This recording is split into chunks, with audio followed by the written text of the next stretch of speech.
یا رب صلی. بسم اللہ الرحمن الرحیم. سورہ رعد کا رکوع نمبر 5 اور 13ویں پارے کا رکوع نمبر 11. یہ میں انشاءاللہ آج سٹارٹ کروں گا. سب سے پہلے لفظی ترجمہ مختصر گرامر کے ساتھ، پھر انشاءاللہ اس کی تفسیر ہوگی. اعوذ باللہ من الشیطان الرجیم. بسم اللہ الرحمن الرحیم. وَلَقَدِ اسْتُهْزِئَ بِرُسُلٍ مِّن قَبْلِكَ، البتہ تحقیق استہزاء کیا گیا ان رسولوں کے ساتھ جو آپ سے پہلے گزرے ہیں. فَأَمْلَيْتُ، املا کا معنی ہوتا ہے مہلت دینا. فَأَمْلَيْتُ، پس میں نے مہلت دی. لِلَّذِينَ كَفَرُوا، ان لوگوں کو جو کافر تھے. ثُمَّ أَخَذْتُهُمْ، پھر میں نے ان کو پکڑ لیا. فَكَيْفَ كَانَ عِقَابِ، عقاب اصل میں تھا عقابی، کیسا ہوا میرا عذاب. آفَمَنْ هُوَ قَائِمٌ عَلَى كُلِّ نَفْسٍ، بھلا وہ ذات. آفَمَنْ، تو کیا وہ ذات. ہوا قائم، جو قائم ہے. علی کل نفس، ہر نفس پر. بما کسبت، ان اعمال کے ذریعے، ان اعمال کی وجہ سے جو اس نفس نے کمائے ہوں. یعنی وہ ذات جو انسان پر، ہر نفس پہ نگران ہو ان اعمال کی وجہ سے جو اعمال اس نے کمائے ہیں. یعنی اس کی وجہ سے جس ذات نے انسان پر گرفت رکھی ہوئی ہو اور اس کے اعمال کی وجہ سے اس کو دیکھ رہا ہو کہ یہ اچھا عمل کر رہا ہے کہ برا عمل کر رہا ہے. ایک وہ ذات ہے. اس کی جزا آگے محذوف ہے، اس کا جواب آگے محذوف ہے. کیا مطلب؟ وہ ذات بہتر ہے یا وہ ذات جس کی کسی نفس پہ دسترس ہی نہ ہو. یعنی ویسے تو میں تفسیر میں ڈیٹیل بتاؤں گا، مقصد توحید کے مضمون کو بیان کرنا ہے کہ ایک اللہ وہ ذات ہے جو انسان کو اس کے اعمال کی وجہ سے جس نے جکڑ کے رکھا ہوا ہے، ہلے گا نہیں انسان. اور ایک ذات وہ ہے جس کو پتہ ہی نہیں کہ انسان کر کیا رہا ہے، اچھا کر رہا ہے کہ برا کر رہا ہے، جو تمہارے جھوٹے خدا ہیں. تو بتاؤ ان دونوں میں بہتر کون ہے؟ یہ جملہ آخر محذوف ہے. وَجَعَلُوا لِلَّهِ شُرَكَاءَ، اور انہوں نے ٹھہرا لیے ہیں اللہ کے لیے شرکا. قُلْ سَمُّوهُمْ، اے نبی آپ ان سے کہہ دیجئے. سمو، سما یسمی، تسمیتن کا معنی نام رکھنا یا نام بتانا. تو قل سموہم، اے نبی ان سے کہہ دیجئے ان کے نام تو بتاؤ تم. ام تنبئونہ، یا تم اللہ کو خبر دے رہے ہو ایسی چیز کی. بما لا یعلم، جس کو اللہ خود بھی نہیں جانتا. فی الارض، زمین میں. یعنی زمین میں اللہ کو خود علم ہے ہی نہیں کہ ایسا بھی کچھ ہے. تفسیر میں ڈیٹیل ہوگی انشاءاللہ. ام بظاہر من القول، یا تم بات کے ظاہر کی وجہ سے ایسی بات کرتے ہو. یعنی اللہ کو جو تم خبر دے رہے ہو ایسی چیز کی خبر دے رہے ہو کہ جس کا اللہ کو بھی پتہ نہیں ہے. یا تم یہ جو خبر دے رہے ہو، کون سی خبر؟ کہ تم نے بہت سارے بتوں کو جو معبود ٹھہرا لیا ہے، یہ تمہارے معبود ہے. یہ جو خبر ہے بظاہر من القول، کہ تم بات کے ظاہر سے کہہ رہے ہو، یہ کوئی دلیل نہیں ہے، تم خود مانتے ہو کہ اوپر سے کہہ رہے ہو. کیا ایسی بات ہے کیا؟ دوبارہ آسان ترجمہ کر دیتا ہوں میں. قل سموہم، اے نبی آپ ان سے کہہ دیجئے کہ ان بتوں کے نام تو بتاؤ. ام تنبئونہ بما لا یعلم فی الارض ام بظاہر من القول، یا تم اللہ کو ایسی بات کی خبر دے رہے ہو جس کو اللہ کا بھی علم نہیں ہے، اللہ کو بھی جس بات کا علم نہیں ہے، یا صرف قول کی ایک ظاہری بات کر رہے ہو، صرف باتوں کی حد تک تم یہ کہہ رہے ہو کہ خدا کے علاوہ اور بھی معبود ہیں. بل زین للذین کفروا، بل کا کیا مطلب ہوتا ہے؟ پچھلی تمام باتوں کو غلط قرار دینا اور اگلی بات کا دعویٰ کرنا. بل زین للذین کفروا، اللہ کہتے ہیں اصل بات یہ ہے کہ کافروں کے لیے مزین کر دی گئی ہے مکرہم، ان کے مکر و فریب کو. وصدوا عن السبیل، اور ان کو سیدھے راستے سے روک دیا گیا ہے. ومن یضلل اللہ، اور جس کو اللہ گمراہ کر دے. فما لہ من ہاد، اس کے لیے کوئی ہدایت والا نہیں ہے. لہم عذاب فی الحیات الدنیا، ان لوگوں کے لیے دنیا میں بھی عذاب ہے. ولعذاب الآخرۃ اشق، اور آخرت کا عذاب تو بہت سخت ہے. وما لہم من اللہ من واق، اور نہیں ہوگا اللہ سے ان کے لیے کوئی بچانے والا، یعنی اللہ کے عذاب سے ان کو کوئی بچانے والا نہیں ہوگا. مثل الجنۃ التی وعد المتقون، اس جنت کی مثال جس کا متقیوں سے وعدہ کیا گیا ہے. تجری من تحتها الانہار، اس جنت کے نیچے نہریں بہتی ہیں. اکلها دائم، اس کا جو پھل ہے، اکل کا مطلب جو اس کے ذائقے ہیں، جو بھی کھانے پینے کی چیزیں ہیں، اس کے جو پھل ہیں دائم ہمیشہ رہیں گے. وظلھا، اسی طرح اس کے سائے بھی. تلک عقبی الذین اتقوا، یہ انجام ہے ان لوگوں کا جو پرہیزگار ہوئے. وعقب الکافرین النار، اور کافروں کا انجام آگ ہے۔ والذین آتیناہم الکتاب، اور وہ لوگ جن کو ہم نے کتاب دی، یفرحون بما انزل الیک، وہ خوش ہوتے ہیں اس قرآن کی وجہ سے جو آپ پر نازل کیا جا رہا ہے۔ ومن الاحزاب، اور ان لشکروں میں، انہی جماعتوں میں، حزب کہتے ہیں جماعت کو، احزاب اس کی جمع، انہی جماعتوں میں ایسے لوگ بھی ہیں من ینکر بعضہ، جو اس قرآن کے ایک بعض حصے کا انکار کرتے ہیں۔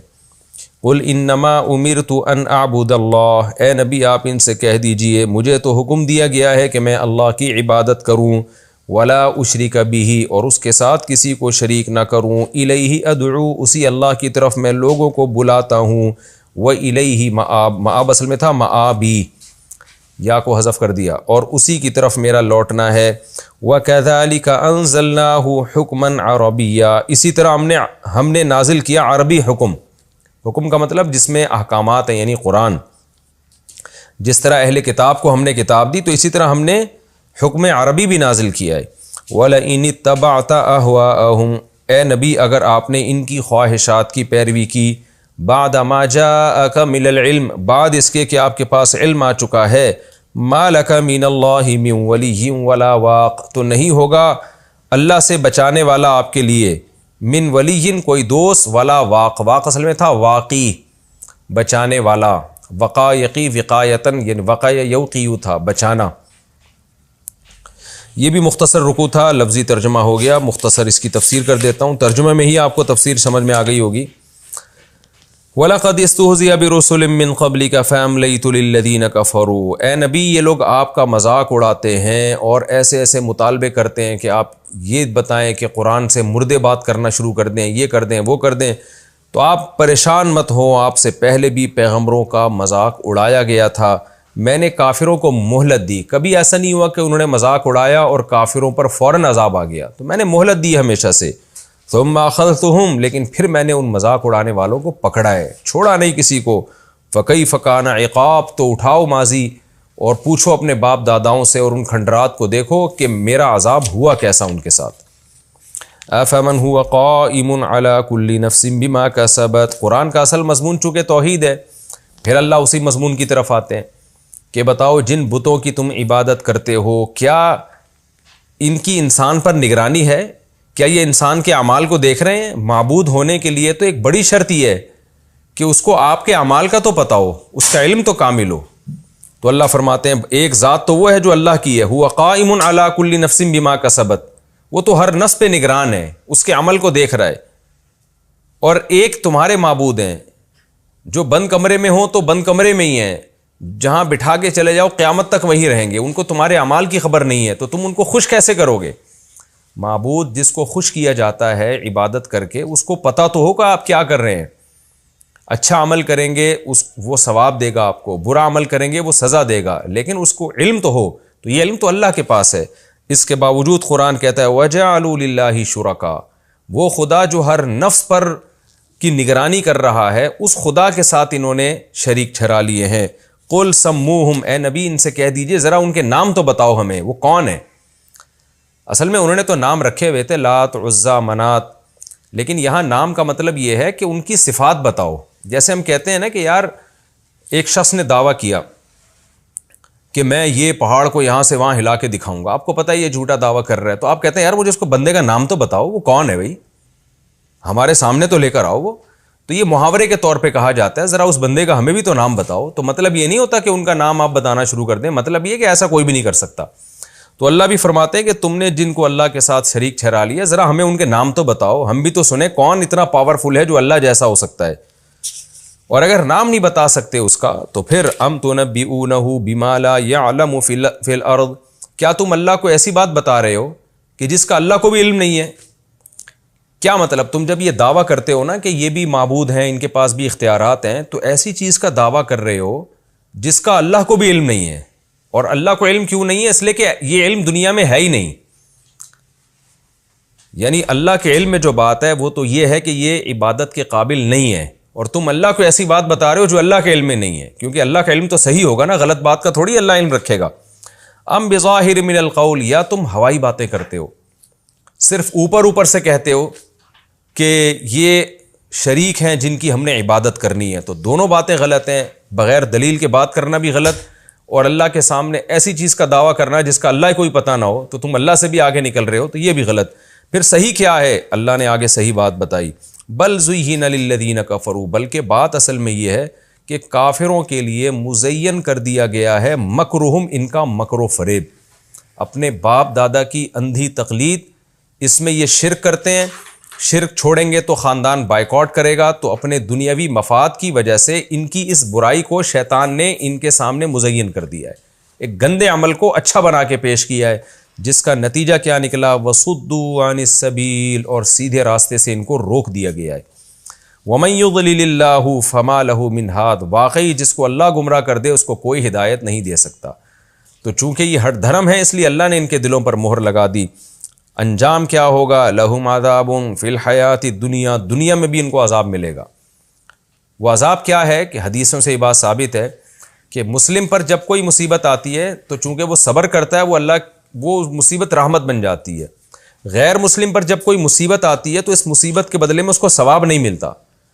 تو جو بھی غیر مسلم پر مصیبت آئے گی وہ ایک قسم کا اللہ کا عذاب ہی ہوگا, الا یہ کہ اس مصیبت کی وجہ سے اس کو توبہ کی توفیق مل جائے. تو اللہ فرماتے ہیں دنیا میں بھی مصیبتیں ہیں, وَلَعَذَابُ الْآخِرَةِ أَشَقُّ, اور آخرت کا عذاب تو دنیا سے بہت زیادہ سخت ہے. وَمَا لَهُم مِّنَ اللَّهِ مِن وَاقٍ, اور اللہ سے ان کو کوئی بچانے والا نہیں ہوگا. یہ تو نافرمانوں کا عذاب.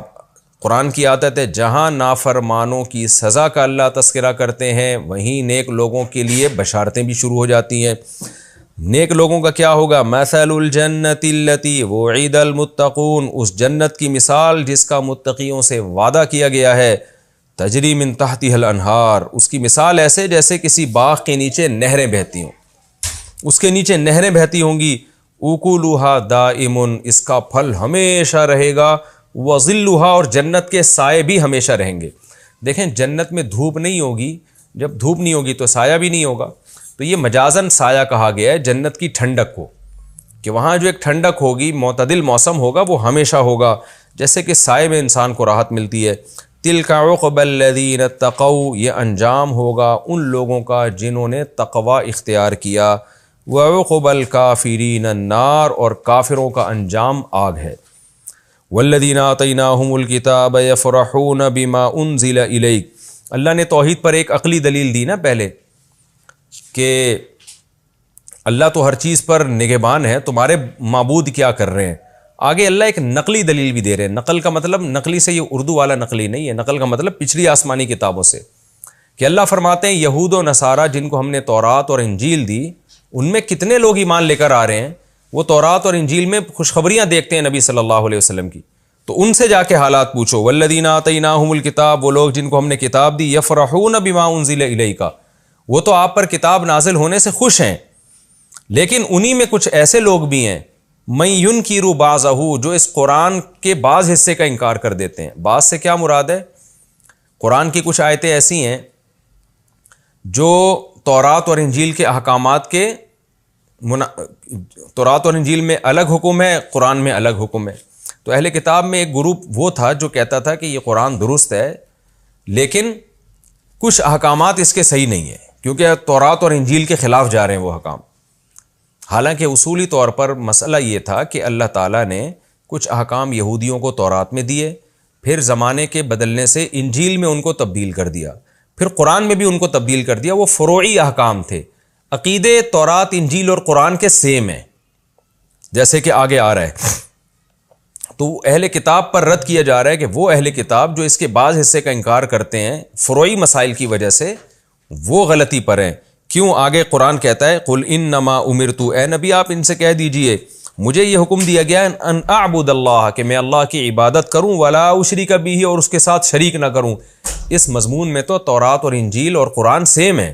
باقی فروعی مسائل میں تو زمانے کے لحاظ سے تبدیلی ہو سکتی ہے, وہ تو پھر انجیل والوں کو چاہیے تورات کا بھی انکار کریں. تو یعنی قرآن نے ان اہل کتاب کا تذکرہ کیا جو قرآن پر ایمان لاتے ہیں.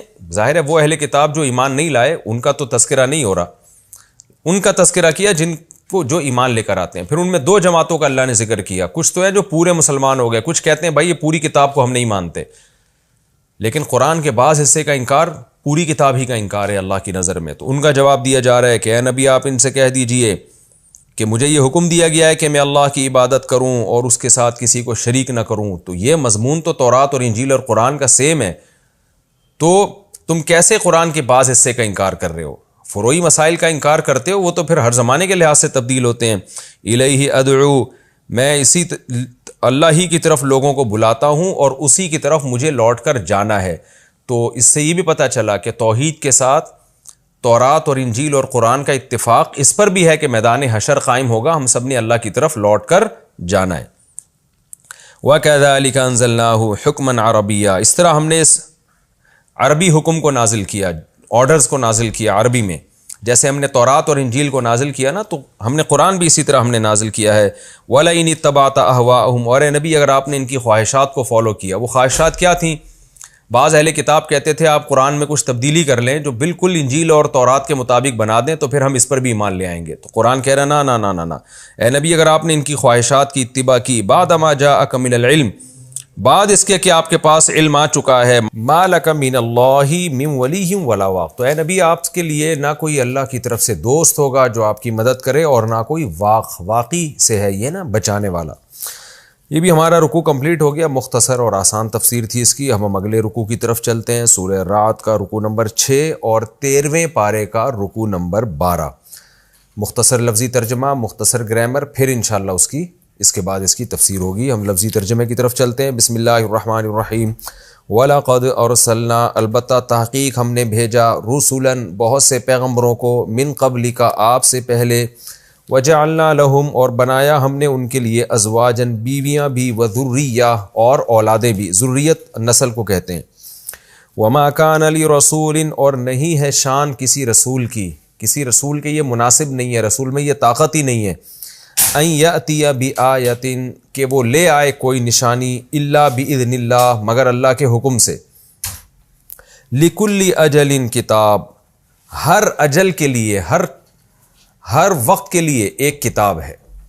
لکل اجل کتاب, ہر اجل کہتے ہیں وقت کو, ٹائم کو, ہر وقت کے لیے ایک کتاب ہے یعنی حکم ہے. تفسیر میں اس کی ڈیٹیل انشاءاللہ آئے گی. یمح اللہ ما یشاء, مٹا دیتا ہے اللہ تعالی جو چاہتا ہے. محا یمحو کا معنی مٹانا, اللہ جو چاہتا ہے مٹا دیتا ہے. ویثبت اور جس چیز کو چاہتا ہے ثابت رکھتا ہے, قائم رکھتا ہے. وَعِندَهُ ام الکتاب اور اسی کے پاس ہے اصل کتاب. ام الکتاب کا مطلب اصل کتاب یعنی لوح محفوظ.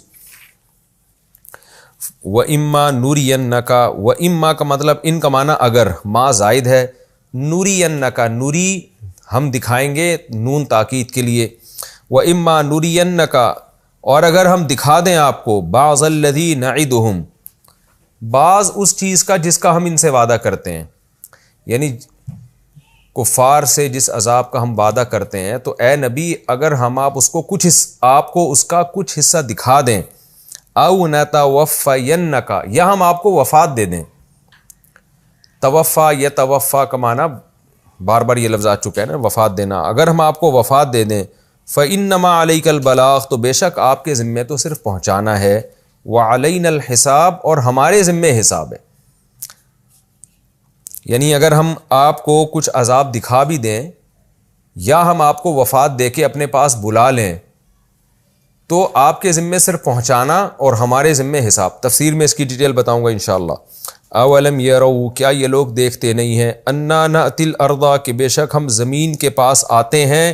کیسے آتے ہیں؟ ننقصها, نقص ینقص کا معنی کمی کرنا, کہ ہم اس زمین میں کمی کر رہے ہیں, من اطرافها اس کی اطراف سے. طرف کنارے کو کہتے ہیں اطرافها, طرف کنارہ, اطراف بہت سارے کنارے. ہم زمین کے کناروں سے زمین کی طرف آ کے اس میں کمی کر رہے ہیں. یہاں مطلب یہ نہیں ہے کہ ہم زمین کے پاس آتے ہیں. جب آپ کوئی کام کا ارادہ کرتے ہیں نا تو اس میں بھی یوں تعبیر کیا جاتا ہے کہ میں وہاں گیا اور میں نے یہ کام کیا. تو مطلب یہ نہیں کہ اللہ تعالیٰ زمین کے پاس آئے, یعنی ہم زمین کے پاس آئے اس طور پر آئے کہ ہم نے زمین کے کناروں میں کمی کر دی. لفظی ترجمہ اس کا یہ ہوگا, یعنی ہم نے زمین میں کمی کر دی, یہاں آ کے ہم نے یہ کام کر دیا. تو یہ لفظی معنی نہیں اس کا مراد ہوتا کہ اللہ زمین کے پاس آیا اور پھر کمی کر دی. اب رہا مسئلہ کمی سے کیا مراد ہے, یہ میں تفسیر میں بتاؤں گا انشاءاللہ. واللہ یحکم، اور اللہ فیصلہ کرتا ہے، لا معقب لحکمہ، اس کے حکم کا کوئی معقب نہیں ہے۔ معقب کہتے ہیں پیچھے آنے والا، یعنی کوئی ایسا نہیں ہے جو اس کے پیچھے آ کر اس کے حکم کو کینسل کر دے۔ تو اس لیے اس کا ہم یوں بھی ترجمہ کر سکتے ہیں کہ اس کے حکم کو کوئی تبدیل نہیں کر سکتا۔ وَهُوَ سَرِيعُ الْحِسَاب، اور وہ بہت جلد حساب لینے والا ہے۔ وَقَدْ مَكَرَ الَّذِينَ مِن قَبْلِهِمْ، اور تحقیق تدبیریں کی ہیں آپ سے پہلے لوگوں نے بھی۔ فَلِلَّهِ الْمَكْرُ جَمِيعًا، تو اصل تمام کی تمام تدبیر اللہ ہی کے لیے ہے، یعنی جو تدبیر کارگر ہونے والی ہے نا، وہ وہی تدبیر ہے جو اللہ کرے گا۔ یعلم ما تکسب کل نفس، اللہ جانتا ہے ہر نفس جو کچھ کما رہا ہے۔ وسیعلم الکفار، اور عنقریب کفار جان لیں گے، لمن عقبی الدار، کون ہے جس کے لیے اچھا ٹھکانہ ہے۔ کفار کو بھی پتہ چل جائے گا کہ اچھا انجام کس کا ہوا ہے۔ وَيَقُولُ الَّذِينَ كَفَرُوا لَسْتَ مُرْسَلًا، اور وہ لوگ جو کافر ہیں کہتے ہیں لست مرسلا، لیست کا معنی نہیں ہونا، لست کا معنی آپ نہیں ہیں، مرسلن بھیجے ہوئے، آپ بھیجے ہوئے پیغمبر نہیں ہیں۔ قل کفا باللہ، آپ کہہ دیجئے اللہ کافی ہے، شہیدن گواہ ہونے کے اعتبار سے، بینی و بینکم، میرے اور تمہارے درمیان، اللہ گواہ ہے ہم میرے اور تمہارے درمیان، اور یہ گواہی میرے لیے کافی ہے، وہ جانتا ہے کہ میں پیغمبر ہوں۔ اور کون گواہی دیتا ہے؟ ومن عندہ، اور وہ لوگ بھی، علم الکتاب، جن کے پاس کتاب کا علم ہے، یعنی تورات اور انجیل کا علم ہے، ان کی گواہی میرے لیے کافی ہے۔ یہ لفظی ترجمہ بھی ہو گیا ہمارا، اور سورہ رعد ہماری جو ہے اس رکوع کے بعد مکمل ہو جائے گی، پھر اس کے بعد ہم اگلی سورت شروع کریں گے۔ اس کی بھی مختصر تفسیر ہے، میں آپ کے سامنے پیش کر دیتا ہوں۔ ترجمے میں ہی تقریباً تفسیر ہو گئی ہے۔ سورہ رعد کا 12واں چھٹا رکوع یعنی آخری رکوع، اور 13ویں پارے کا 12واں رکوع۔ وَلَقَدْ أَرْسَلْنَا رُسُلًا مِّن قَبْلِكَ وَجَعَلْنَا لَهُمْ أَزْوَاجًا وَذُرِّيَّةً، یہ لوگ نشانیاں مانگتے ہیں نا، تو اللہ نے فرمایا کہ ہم نے آپ سے پہلے بھی پیغمبر بھیجے، اور ہم نے ان کے لیے بھی بیویاں بھی بنائیں اور اولادیں بھی بنائیں، یعنی ان پیغمبر ہمیشہ بشر ہی کی صورت میں آتے ہیں، ان کی نکاح بھی ہوتے ہیں، ان کی اولادیں بھی ہوتی ہیں۔ تو یہ جو دعویٰ کہ پیغمبر کوئی الگ سے کوئی مخلوق ہو، ایسا کبھی بھی نہیں ہوتا۔ وما کان لرسول ان یاتی بآیۃ الا باذن اللہ، اور بار بار جو یہ مطالبہ کرتے ہیں کہ اس پر کوئی نشانی نازل کیوں نہیں ہوئی، تو رسول کے بس میں نہیں ہے کہ کوئی معجزہ لے آئے مگر اللہ کے حکم سے، یعنی معجزہ رسول کی طاقت میں ہوتا ہی نہیں ہے، یہ تو اللہ کا کام ہے۔ تو یہ نبی سے مطالبہ کس بیس پہ کیا جا رہا ہے؟ جو کام نبی کر نہیں سکتے اس کام کا نبی سے مطالبہ کیوں کرتے ہو؟ لکل اجل کتاب، رہا مسئلہ یہود و نصارہ کا، آپ نے دیکھا پچھلے رکوع میں یہ تھا نا کہ یہودیوں اور عیسائیوں میں جو اہل کتاب ہیں وہ اس قرآن کے بعض حصے پر ایمان لا رہے ہیں اور بعض کا انکار کر رہے ہیں۔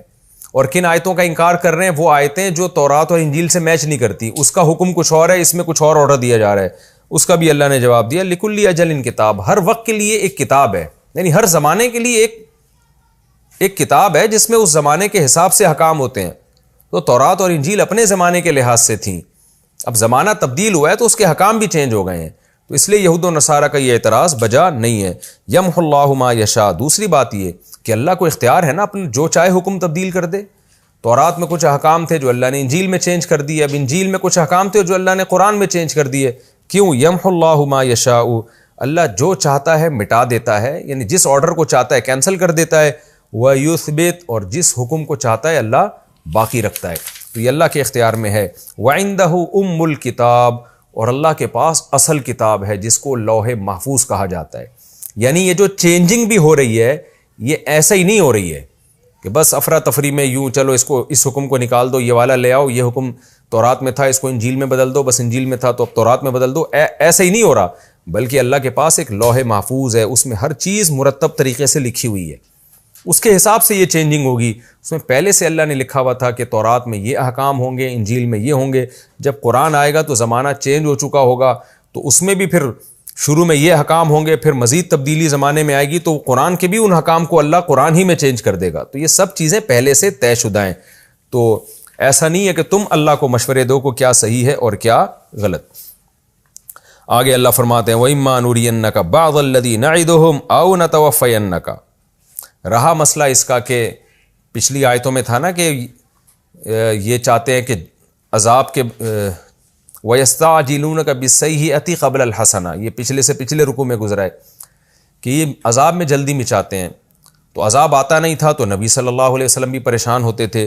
تو اللہ نے فرمایا کہ اے نبی آپ کیوں پریشان ہوتے ہیں؟ اگر ہم جس عذاب کا ان سے وعدہ کر رہے ہیں اِمَّا نُرِيَنَّكَ بَعْضَ الَّذِي نَعِدُهُمْ، اس میں سے کچھ حصہ ہم آپ کو دکھا بھی دیں، أَوْ نَتَوَفَّيَنَّكَ، یا ہم آپ کو موت دے دیں، تو آپ کی ذمہ داری تو پوری ہو جائے گی نا. یعنی دو کاموں میں سے ایک کام ہوگا. آپ ان کو تبلیغ کر رہے ہیں، نتیجہ کیا نکلے گا؟ یا تو آپ کی وفات ہو جائے گی اور عذاب نہیں آئے گا.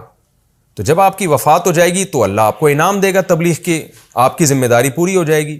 اور اگر وفات نہیں ہوتی، عذاب آ جاتا ہے، تو بھی آپ کی پیش گوئی پوری ہو جائے گی. اور مشرکین کے حق میں جو آپ نے پیش گوئیاں کی ہیں اور وہ جو آپ کو بار بار عار دلا رہے ہیں، آپ کو رسوا کرنے کی کوشش کر رہے ہیں کہ کہاں ہے عذاب، کہاں ہے عذاب، تو اس میں مشرکین رسوا ہو جائیں گے الٹا. تو دونوں صورتوں میں آپ کی خیر ہے، لہذا آپ اس کی فکر میں مت رہیں کہ عذاب کیوں نہیں آتا. تو ہماری مرضی، یا تو ہم آپ کو عذاب کا کچھ حصہ دنیا میں دکھا دیں گے ان مشرکین پر کیسے عذاب آتا ہے، یا ہم آپ کو وفات دے کے اپنے پاس بلا لیں گے. دونوں میں آپ کی خیر ہے. لہذا فإنما علیک البلاغ، آپ کا کام ہے ہمارا پیغام پہنچا دینا، وعلینا الحساب، حساب ہمارا کام ہے، وہ اے نبی آپ کا کام نہیں ہے. آپ پیغام پہنچاتے رہیں، ان کا حساب اگر نہیں ہوتا تو وہ ٹینشن آپ نے نہیں لینی ہے، وہ ہمارے ذمے ہے. اولم یروا انا ناتی الارض، اللہ نے آگے فرمایا کہ ایک عذاب تو ان پر آ رہا ہے، وہ تو ان کو نظر آنا چاہیے. وہ کیا ہے؟ کہ زمین ان کے ہاتھوں سے نکلتی جا رہی ہے.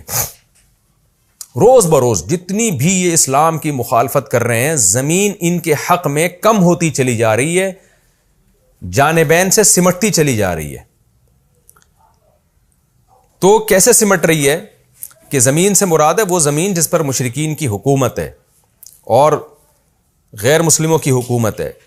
تو روز بروز اسلام دنیا میں پھیلتا چلا جا رہا ہے، روز بروز لوگ مسلمان ہو رہے ہیں.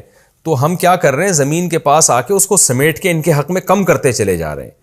تو آہستہ آہستہ زمین سمٹتے سمٹتے نتیجہ کیا نکل رہا ہے؟ یہ روز بروز ان کی تعداد کم ہو رہی ہے اور اہل اسلام کی تعداد بڑھ رہی ہے. تو یہ ایک عذاب جو یہ تو دیکھ رہے ہیں اپنی آنکھوں سے. تو اولم یروا، یہ لوگ دیکھتے نہیں ہیں، انا ناتی الارض ننقصها، کہ ہم زمین کے پاس آ رہے ہیں. کیسے آ رہے ہیں؟ اس کی صورت یہ ہے کہ ننقصها من اطرافها، زمین کو چاروں طرف سے ان کے حق میں کم کرتے چلے جا رہے ہیں. تو یہاں زمین سے مراد جزیرہ عرب کی زمین ہے، کہ جزیرہ عرب کی زمین ان مشرکین پر تنگ ہو رہی ہے، سمٹ رہی ہے. جیسے کوئی شخص بڑے محل میں رہتا ہو اور بالآخر اس کے سب لوگ اس کے باغی ہوتے چلے جائیں، سلطنت کے باغی ہوتے چلے جائیں، تو لوگ کیا کہیں گے؟ یہ ملک مجھ پہ آہستہ آہستہ تنگ ہو رہا ہے، آہستہ آہستہ میرے ہاتھ سے نکلتا چلا جا رہا ہے. تو یہ مطلب ہے. واللہ یحکم، اور اللہ فیصلہ کرتا ہے، لا معقب لحکمہ، اس کے فیصلے میں کوئی تبدیلی نہیں کر سکتا. تو اللہ نے فیصلہ کر لیا ہے کہ زمین ان کے ہاتھ سے نکل جائے گی، سمٹتی چلی جائے گی، اور اللہ کا یہ فیصلہ کبھی بھی تبدیل نہیں ہوگا. واللہ سریع وہو سریع الحساب، اور وہ بہت جلد حساب بھی لینے والا ہے. یہ تو دنیا میں ہے، اصل حساب تو آخرت میں ہے، وہ بھی اللہ لے گا. رہا مسئلہ ان کی بری تدبیروں کا کہ یہ تو بہت زبردست سازشیں کر رہے ہیں، تو اللہ فرماتے ہیں اے نبی آپ گھبرائیے نہیں. وقد مکر الذین من قبلہم، تحقیق ان سے پہلے لوگوں نے بھی بڑے مکر و فریب کیے ہیں. فللہ المکر جمیعا، تو اصل تدبیر تو اللہ کی ہے، ساری کی ساری تدبیر. اصل تدبیر کا مالک تو اللہ ہے، تو اللہ کے مقابلے میں تھوڑی کسی کی تدبیر چل سکتی ہے. یعلم ما تکسب کل نفس، وہ تو جانتا ہے ہر نفس کیا کر رہا ہے. وسیعلم الکفار، اور ان قریب کافر لوگ بھی جان جائیں گے. لمن عقبی الدار، کہ انجام کس کا اچھا ہے، انجام کے لحاظ سے جو رزلٹ ہے وہ کس کے حق میں آنے والا ہے اللہ تو جانتا ہی ہے، یہ ان کو بھی پتہ چل جائے گا. وَيَقُولُ الَّذِينَ كَفَرُوا لَسْتَ مُرْسَلًا، اب آخری آیت کو اللہ نے نبی کی رسالت پہ ختم کیا ہے کہ کافر لوگ یہ کہتے ہیں اے نبی، اے محمد صلی اللہ علیہ وسلم آپ رسول نہیں ہو. اللہ نے دو گواہیاں دی، ایک اپنی کہ دیکھو میں آسمان سے کتاب نازل کر رہا ہوں، میں بار بار گواہی دے رہا ہوں، میں نے تورات میں بھی گواہی دی، انجیل میں بھی، ایک گواہ تو میں ہوں. تو قل اے نبی آپ ان سے کہہ دیجئے کفا باللہ، اللہ کافی ہے، شہیدم بینی و بینکم، میرے اور تمہارے درمیان گواہ ہونے میں اللہ کافی ہے.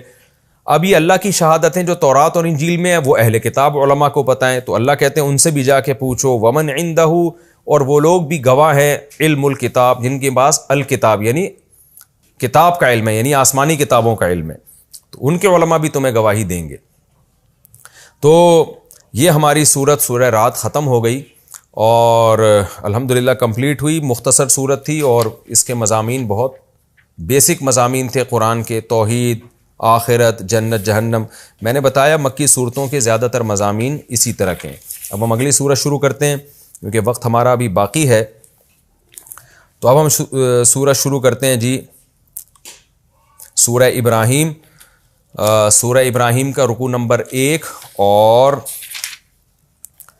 13ویں پارے کا رکوع نمبر 13۔ تو حسب معمول اس رکوع کا مختصر لفظی ترجمہ ہوگا، پھر اگر وقت بچا تو انشاءاللہ ہم اس کی تفسیر بھی شروع کریں گے۔ اعوذ باللہ من الشیطان الرجیم، بسم اللہ الرحمن الرحیم۔ الف لام را کتاب انزلناہ، یہ ایک کتاب ہے جس کو ہم نے نازل کیا الیک آپ کی طرف، لتخرج الناس تاکہ اے نبی آپ لوگوں کو نکال دیں، من الظلمات الی النور اندھیروں سے روشنی کی طرف، باذن ربہم ان کے رب کے حکم سے، ان کے رب کے حکم سے آپ ان کو اندھیروں سے روشنی کی طرف نکالیں۔ اور وہ اندھیروں سے روشنی کی طرف نکلنا کیا ہے؟ الی صراط العزیز، اس زبردست غالب بادشاہ کا راستہ، الحمید جو قابل تعریف ہے، تو اس راستے کی طرف آپ ان کو نکالیں۔ اللہ الذی، وہ اللہ ہے، الذی وہ ذات ہے، لہو ما فی السماوات و ما فی الارض جو کچھ آسمانوں میں اور جو کچھ زمین میں ہے اسی کا ہے، وویل للذین کفروا اور تباہی بربادی ہے، وویل للکافرین تباہی بربادی ہے کافروں کے لیے۔ کس چیز سے تباہی ہے؟ من عذاب شدید، شدید عذاب سے، یعنی شدید عذاب ہوگا، اس کی تباہی ہے ان کے لیے۔ یہ کافر وہ لوگ ہیں الذین یستحبون الحیات الدنیا، استحباب کا معنی اچھا سمجھنا، حب سے نکلا ہے نا، استحباب استخراج کی طرح۔ تو یستحبون یہ لوگ محبت کرتے ہیں، اچھا سمجھتے ہیں، الحیات الدنیا دنیاوی زندگی کو، علی الآخرہ آخرت پر، یعنی دنیا کو آخرت پر ترجیح دیتے ہیں یہ لوگ۔ وَيَصُدُّونَ عَن سَبِيلِ اللَّهِ، صد یصد روکنا، اور یہ روکتے ہیں اللہ کے راستے سے، وَيَبْغُونَهَا اور تلاش کرتے ہیں، بغا یبغی کئی بار آ رہا ہے نا تلاش کرنا، وَيَبْغُونَهَا اور تلاش کرتے ہیں ہاں اللہ کے راستے میں، عوجا کجی، یعنی ہر وقت اس میں کوئی کجی تلاش کرتے ہیں، ٹیڑھا پن تلاش کرتے ہیں، یہاں مراد ہے اعتراض، ہر وقت اس میں نیگیٹیوٹی پھیلانے کی کوشش کرتے ہیں اور بیہودہ اعتراض تلاش کر کے اس لوگوں کو اللہ کے راستے سے روکنے کی کوشش کرتے ہیں۔ اولئک فی ضلال بعید، یہ لوگ ہیں ایسی گمراہی میں جو بہت دور کی ہے۔ کیا مطلب؟ بعید عن الحق، ایسی گمراہی جو حق سے بہت دور کی ہے۔ وما ارسلنا من رسول اور نہیں بھیجا ہم نے کوئی پیغمبر الا بلسان قومہ مگر اس کی قوم کی زبان کے ساتھ، جو قوم کی زبان تھی اسی زبان کے ساتھ اللہ نے پیغمبر کو بھیجا ہے، لیبین لہم تاکہ وہ پیغمبر کھول کھول کے بیان کر دیں اس قوم والوں کے لیے۔ فیضل اللہ من یشاء پھر اس کے بعد اللہ چاہتا ہے گمراہ کر دیتا ہے جس کو چاہے، وَيَهْدِي مَن يَشَاءُ اور جس کو چاہتا ہے ہدایت دے دیتا ہے، وَهُوَ الْعَزِيزُ وہ زبردست غالب ہے، الحکیم حکمت والا ہے۔